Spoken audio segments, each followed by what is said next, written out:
ಭಾಗವಹಿಸಲು ಬಹಳ ಸಂತೋಷ. ಅದಕ್ಕೆ ನಾನು ಸೂತ್ರಮೇಳ ತಂಡದ ಪರವಾಗಿ ಡಾಕ್ಟರ್ ಪ್ರೊಫೆಸರ್ ಕೆ ರಾಮಕೃಷ್ಣನ್ ಅವರಿಗೆ ನಾನು ಆಭಾರಿಯಾಗಿದ್ದೇನೆ. ನಾಟಕೋತ್ಸವ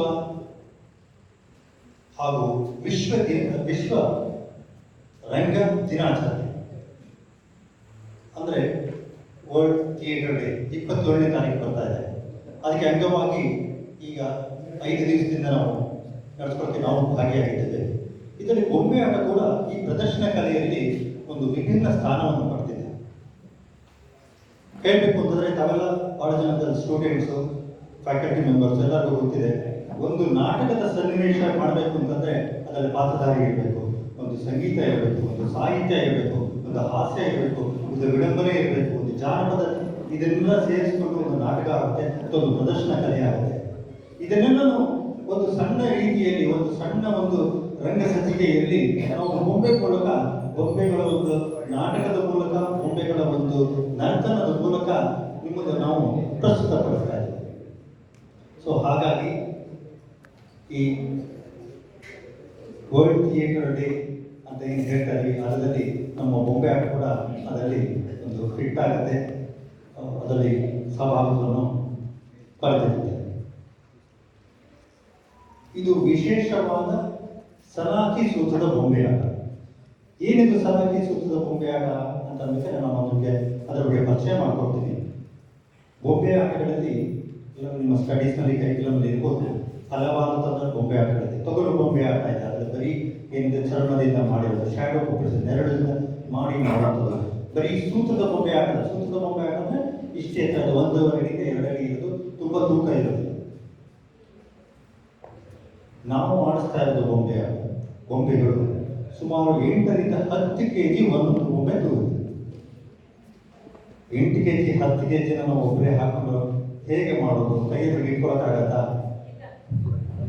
ಆಮೇಲೆ ಬೊಂಬೆಗಳು ಕೂಡ 3.5 ಅಡಿ ಈ ಫ್ಲೋರಿಂದ ಇಷ್ಟು ಎತ್ತರ ಇರುತ್ತೆ. ಬಹಳ ವಿಭಿನ್ನವಾದದ್ದು, ಯುನೀಕ್ ಅಂತ, ಮತ್ತು ಬಹಳ ಪುರಾತನವಾದದ್ದು. ನಾನು ರವೀಂದ್ರ ನಾರಾಯಣ್, ನಾನು 5ನೇ ತಲೆಮಾರಿನವನು ಈ ಬೊಂಬೆ ಆಟದಲ್ಲಿ ನಡೆಸ್ಕೊಂಡು ಬರ್ತಾ ಇರೋನು. ಅಂದರೆ ನಮ್ಮ ತಂದೆ 2 ಶಾಸ್ತ್ರಿಗಳಾಗ್ತಾರೆ, ನಮ್ಮ ತಾತ, ನಮ್ಮ ತಾಯಿಯ ತಂದೆ ರಾಮಾಯಣವರು, ರಂಗನಾಥರಾವ್ ಅವರು ಬೊಂಬೆ ಆಟ ನಡೆಸ್ತಾ ಇದ್ರು. ಅವರ ತಾತ ನರಸಿಂಗಪ್ಪನವರು, ಅವರಿಗೆ ಅಭಿನಯ ಕೇಸರಿ, ಪಾಂಚಾಲ ನರ್ತನ ಶಿರೋಮಣಿ, ಸೂತ್ರ ಬ್ರಹ್ಮ, ಹೀಗೆ ಆಗಿನ ಕಾಲದಲ್ಲಿ ಸುಮಾರು 250 ವರ್ಷದ ಹಿಂದೆ ಅವರಿಗೆ ಮೈಸೂರಿನ ಮಹಾರಾಜ ಇಂದ ಅವರಿಗೆ ಕಡಗಗಳು ಬಿಡಿದುಕೊಂಡು. ಸೊ ಆ ಒಂದು ನಿಟ್ಟಿನಲ್ಲಿ, ಅದೇ ಒಂದು ಪರಂಪರೆಯಲ್ಲಿ ನಾವು ಬೊಂಬೆ ಆಟಗಳನ್ನ ಕಲ್ತಿದ್ದೀವಿ, ಆಡ್ತಾ ಇವತ್ತಿನ ನಾವು ಪ್ರದರ್ಶನ ಮಾಡ್ತಾರೆ. ಎಲ್ಲರೂ ಈ 5ನೇ ತಲೆಮಾರಿನ ಜನರ ನಮ್ಮ ಕೊನೆಯಲ್ಲಿ ನಾನು ಇಂಟ್ರೊಡ್ಯೂಸ್ ಮಾಡ್ಕೊಡ್ತೀನಿ ಯಾರ್ಯಾರು ಬೊಂಬೆ.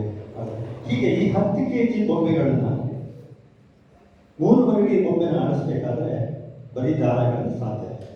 ಅದಕ್ಕೆ ಸೂತ್ರ ಇಟ್ಕೊಳ್ತೀವಿ, ತಲೆಗೆ ಹಾಕ್ಕೊಂಡು, ನಮ್ಮ ತಲೆಗೆ ಸಿಂಬಿಯಿಂದ ತಲೆಗೆ ಹಾಕ್ಕೊಂಡು ಅದು ಬೊಂಬೆ ತಲೆ ಬರುತ್ತೆ.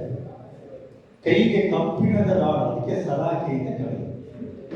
ಆ ಸಲಾಕೆಯ ಮೂಲಕ ಅದರ ವೇಗಿನ ತೂಕವನ್ನು ನಾವು ಬ್ಯಾಲೆನ್ಸ್ ಮಾಡ್ತೀವಿ. ಕೊನೆಯಲ್ಲಿ ನಾನು ಡೆಮಾನ್ಸ್ಟ್ರೇಷನ್ ಕೂಡ ತೋರಿಸ್ತೀನಿ. ಅಂದರೆ ನಾವು ಮುಂದೆ ಸ್ಟೇಜ್ ಮುಂದೆ ಬಂದು ಈ ಬೊಂಬೆನ ಹೇಗೆ ನರ್ತನ ಮಾಡ್ತೀವಿ ನಾವು ಕೂಡ ಹೇಳ್ಬಿಡುತ್ತೆ. ಹೀಗೆ ಇದು ಕರ್ನಾಟಕದ ಅತಿ ಪುರಾತನವಾದದ್ದು. ಆಮೇಲೆ ಬಹಳ ಏನೇ ಹೇಳಬೇಕು ಅಂದರೆ ವೆರಿ ರೇರ್ ಆಗಿ ಇದು ಜಾಸ್ತಿ ಕರ್ನಾಟಕದಲ್ಲಿ ಬೇರೆ ಎಷ್ಟು ಜನ ಒಂದು ತಂಡಗಳಿದೆ ಅಷ್ಟೇ. ನಾವು ಇದನ್ನು ಮುಂದುವರಿಸ್ತಾ ಇದ್ದೀವಿ. ಇದನ್ನು ನಾವು ಮತ್ತೊಬ್ಬ ಹೇಳ್ಕೊಡ್ಬೇಕು, ಸ್ಟೂಡೆಂಟ್ಸ್ಗೂ ನಾವು ಹೇಳ್ಕೊಡ್ತೀವಿ, ವರ್ಕ್ಶಾಪ್ ಮಾಡಿಸ್ತೀವಿ. ಹೀಗೆ ನಾವು ಹಲವಾರು ಮಾಡ್ತೀವಿ. ನಮ್ಮ ತಂದೆಗೆ ನರಹರಿ ಶಾಸ್ತ್ರಿ ಅವರಿಗೆ ಕರ್ನಾಟಕ ಯಕ್ಷಗಾನ ಬಯಲಾಟ ಅಕಾಡೆಮಿಯಿಂದ ಹಾಗೂ ನಾಡಪ್ರಭು ಕೆಂಪೇಗೌಡ ಪ್ರಶಸ್ತಿ ಹಾಗೂ ಕರ್ನಾಟಕ ಗಾನಕಲಾ ಪ್ರಶಸ್ತಿ, ಹೀಗೆ ಹಲವಾರು ಪ್ರಶಸ್ತಿಗಳು ಬಂದಿದ್ದು ಈ ಇದನ್ನು ನಾವು ನಡೆಸ್ಕೊಂಡು ಬರ್ತಾ ಇದ್ದೀವಿ. ಮೇಂಟೆನೆನ್ಸ್ ಕೂಡ ಭಾಳ ಚಾಲೆಂಜ್. ಪ್ರತಿಯೊಂದು ಬೊಂಬೆ ಬಣ್ಣ ಹೋಗ್ಬಿಡ್ತಾ ಇದ್ದೀವಿ. ಮೇಕಪ್ ಆದರೆ ತಕ್ಷಣ ಮಾಡ್ಕೊಡ್ತೀವಿ ನಾಟಕದಲ್ಲಿ, ಆದರೆ ಈ ಬೊಂಬೆಗಳನ್ನು ಪೂರ್ತಿ ತಯಾರು ಮಾಡ್ಕೊಂಡು ಬರಬೇಕು.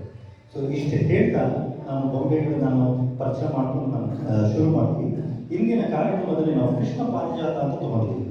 ಕೃಷ್ಣ ಪಾರಿಜಾತ ಅನ್ನೋದು ಕರ್ನಾಟಕದ ಜಾನಪದ ಶೈಲಿಯಲ್ಲಿ ಬಹಳ ಪುರಾತನವಾದ ಪ್ರಸಂಗವನ್ನು. ಇದನ್ನು ಬಯಲಾಟದಲ್ಲಿ ಮಾಡ್ತಾರೆ, ಬೊಂಬೆ ಆಟಗಳಲ್ಲಿ ಮಾಡ್ತಾರೆ, ನಾಟಕಗಳು ಮಾಡ್ತಾರೆ. ಕಥಾವಸ್ತು ಏನು ಅಂತಂದರೆ ಇಂದ್ರನಿಗೆ ತುಂಬ ಜಂಬ ಬಂದಿರುತ್ತೆ, ನಾನು ಏಲಾಗಿದ್ದು ಮಿಗಿದು ಅಂತ. ಅದನ್ನ ಅಳಿಸಕ್ಕೆ, ಆ ಗರ್ಭವನ್ನು ಭಂಗ ಮಾಡಕ್ಕೆ ನಾರದರನ್ನು ಉಪಾಯ ಮಾಡಿ ಕೃಷ್ಣನ ಮೂಲಕ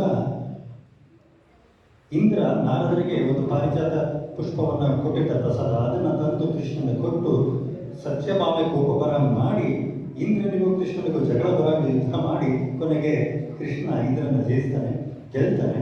ಆಗ ಪಾರಿಜಾತ ವೃಕ್ಷನ ಇಂದ್ರ ಕೃಷ್ಣನಿಗೆ ಕೊಡಬೇಕಾಗತ್ತೆ. ಹೀಗೆ ಕಥಾ ಪ್ರಸಂಗ. ನಾನು ಇದು ಹಲವಾರು ವಿಧವಾದದಲ್ಲಿ ಕೇಳಿದ್ದೀನಿ, ಬಹಳಷ್ಟು ಅಡುಗೆ ಮಾಡಿದ್ದೀನಿ ಕೃಷ್ಣ ಪಾರಿಜಾತ ಬಗ್ಗೆ. ಸಾರಾಂಶ ಇಷ್ಟು ಹೇಳಿ ನಾನು ಪರದೆಯ ಹಿಂದೆ ವಿರಮಿಸ್ತೇನೆ. ಈಗ ನಮ್ಮ ಕೃಷ್ಣ ಪಾರಿಜಾತ ಶುರು ಮಾಡ್ತೀವಿ. ಯಾವುದೇ ಒಂದು ನಾವು ನಾಟಕ ಮಾಡಬೇಕಾದ್ರೆ ಗೊಂಬೆನ ಮಾಡಬೇಕಾದ್ರೆ ಗಣಪತಿ ಸ್ತೋತ್ರದೊಂದಿಗೆ ಮಾಡ್ತೀವಿ. ಸೊ ಗಣಪತಿಯೊಂದಿಗೆ ನೋಡ್ತೀರಾ, ಮೊದಲನೇದು ಸೂತ್ರಧಾರ ಬರ್ತಾನೆ, ಗೊಂಬೆ ಆಡ್ತಾನೆ, ಆಮೇಲೆ ಆರತಿ ಗೊಂಬೆಗಳು ಬರುತ್ತೆ. ಆರತಿ ಗೊಂಬೆಗಳು ಬಂದು ಗಣಪತಿಗೆ ಎಲ್ಲ ಆರತಿ ಮಾಡಿ ಮಾಡೋದು ಭಾಳ ಚೆನ್ನಾಗಿರುತ್ತೆ.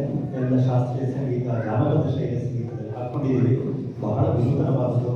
ಇದನ್ನು ನೋಡೋಕ್ಕೆ ತಾವೆಲ್ಲ ಆಗಮಿಸಿದ್ದೀರಿ. ಮತ್ತೊಮ್ಮೆ ನಾನು ಬೆಂಗಳೂರು ವಿಶ್ವವಿದ್ಯಾನಿಲಯ ಪ್ರದರ್ಶನ ಕಲೆಯ ವಿಭಾಗದ ಮುಖ್ಯಸ್ಥರ ಕೃಷ್ಣವರ್ಗವಂತ ಪ್ರಭುರಾಜ್ ಹಾಗೂ ಎಲ್ಲ ನಾಗರಾಜ್ ಹಾಗೂ ಎಲ್ಲ ವರ್ಗದವರಿಗೆ, ಎಲ್ಲ ಫ್ಯಾಕಲ್ಟಿ ಮೆಂಬರ್ಸ್, ನಾನ್ ಫ್ಯಾಕಲ್ಟಿ ಸಪೋರ್ಟ್ ಹಾಗೂ ಸ್ಟೂಡೆಂಟ್ಸ್ಗೆ ನಾನು ಸ್ವಾಗತ ಬಯಸ್ತಾ ನಾನು ಬೊಂಬೆ ಆಟದ ಶುರು ಮಾಡ್ತೀನಿ. ಎಲ್ಲರಿಗೂ ನಮಸ್ಕಾರ.